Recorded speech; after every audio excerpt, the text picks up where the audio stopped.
Yo, what's going on, guys? And allegedly, John Collins might be in talks with the Miami Heat, or the Miami Heat might be in talks with the Atlanta Hawks for John Collins. So again, this is from Gerard Samillano from Clutch Points, but a player that could be available to them, the Miami Heat, is Atlanta Hawks for John Collins. In fact, according to Zach Lowe, the Heat have been in contact with the Hawks about John Collins with the recent roster change both teams have made. It's possible that these discussions are going to be reignited soon via the Lowe Post. There has been some Miami John Collins chatter, said Zach Lowe. It's old. It might be months old. I don't think it was ever really serious at all, but they might revisit it. And I think right now we're at a point of off season. Let's talk about it. John Collins is making about $23.5 million. So how would the Miami Heat get themselves John Collins on this roster without moving Kyle Lowry, Bam Adebayo, or Jimmy Butler? Obviously, everyone's looking at Duncan Robinson, okay? And the only tradable players on this roster besides Duncan Robinson is Tyler Hero, Nikola Jovic, Max Strus, Gabe Vincent, Omar Yurtseven. So if you look at this roster, Omar Yurtseven, I don't know if they would trade Nikola Jovic. I don't think they would. Okay, and the only reason they would trade Nikola Jovic is if they don't want to trade draft picks, and they would use Nikola Jovic as a draft pick because he was recently drafted. Now, John Collins, $23.5 million. If you put Duncan Robinson right there, all you have to get is about $6.5 million onto there. And if you look right here, they could do the 6.5 by combining, Duncan Robinson, Tyler Hero, and Yurtseven, okay? And that would be enough. Would that be enough? And I don't even think you would need to trade draft picks right there. I don't think any draft picks would be needed, okay?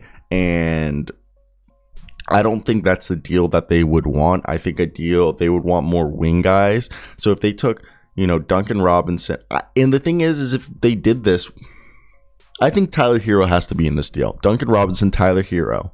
Okay, that gives you two wing guys. Now, the Hawks would have to decide between Strus, Vincent, and Yurtseven.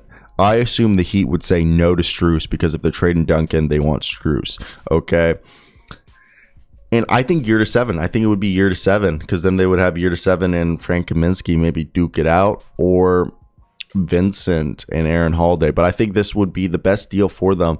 Would honestly be Yurtseven, okay, and Tyler Hero and Duncan Robinson. No draft picks, straight up for John Collins. Would you guys do that deal? Okay. Yurtseven. And also, let's go on Fanspo and let's just do it real quick, because I think if we can do a visualization of this trade, it would definitely help for all of us. And I'll put it at the beginning of the video so that everyone can see it, because I think it'll definitely help, give everyone an idea of what this trade could look like and why would both teams do this, okay? Because first off, the Heat had the best record last year, and imagine Jimmy Butler, John Collins at power forward, Bam at center, Kyle Lowry. Ooh, that's a good team. And it's very rare you see guys get traded inside the conference, but I feel like this is a trade that no picks would need to be done, okay? And you could just straight up trade John Collins and get him without having to trade any picks.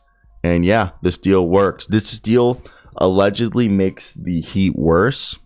So I wonder if you guys would want any, according to Fanspo, the Hawks get better with this deal offensively, but worse defensively, while the Heat get better defensively.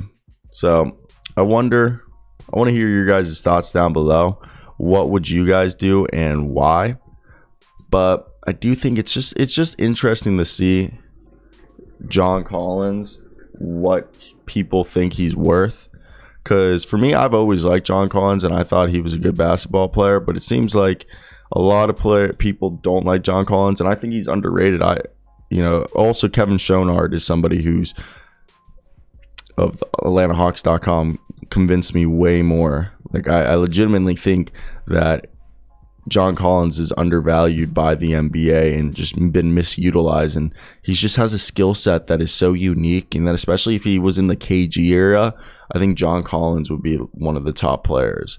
That's just my take, but I want to hear your thoughts down below, guys. Like and subscribe. Peace out.